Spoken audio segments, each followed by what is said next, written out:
Возможности международного бизнеса интересны в первую очередь для тех людей, кто живет не одним днем, кто смотрит на перспективу, кто задумывается о том, а как я буду жить через 3 года, через 5 лет, сколько времени я буду уделять своей семье, сколько времени я смогу провести с детьми, в какие страны я смогу съездить и что я буду получать в то время, когда я путешествую. В современных политических и экономических условиях как никогда важно развивать свои команды, свой бизнес в разных странах. Международный бизнес дает защищенность, ты получаешь доходы в валютах разных стран. И понятно, что благодаря разному менталитету, разным экономическим ситуациям бизнес остается всегда стабильным. До знакомства с компанией Cyber & Wellness я, так же как и многие, мечтала о таком бизнесе или о таком деле, которое бы сделало меня свободной. И я не ошиблась, выбрав компанию Cyber & Wellness. Сейчас мой бизнес развивается во многих странах. Более чем в 17 странах клиенты покупают продукт,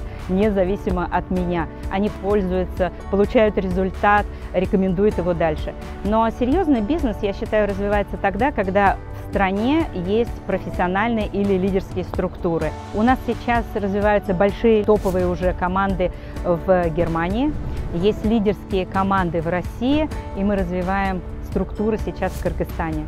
Любой предприниматель понимает, что открытие нового рынка связано всегда с большими капиталовложениями. Я сотрудничаю с компанией Cyber & Wellness, и компания взяла на себя все эти заботы. Мы входим в страну по законам этой страны. Произведена вся сертификация, логистика, интернет-магазины, представительства, переводы, этикетки на продуктах. Все это делает компания. Моя задача – выбрать рынок, найти активных партнеров либо клиентов и начать там работать.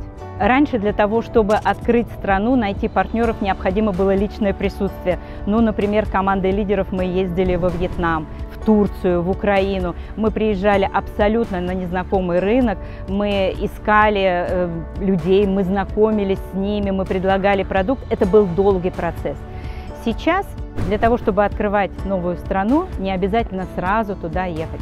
Попробуйте сначала все онлайн-ресурсы, которые предоставляет нам компания. Когда меня спрашивают, с какими трудностями я сталкиваюсь на разных рынках, мне сложно на него ответить, потому что я всегда рассматриваю это как возможность. Каждая страна интересна по-своему, и нужно смотреть, как вот с тем ресурсом, с тем, что дала мне компания, я могу выстроить товарооборот, я могу построить новую команду, я могу найти новых активных партнеров. Потому что, по сути, в каждой стране, в которую заходит компания, есть активные люди, есть потребность в нашем продукте, и все в наших руках.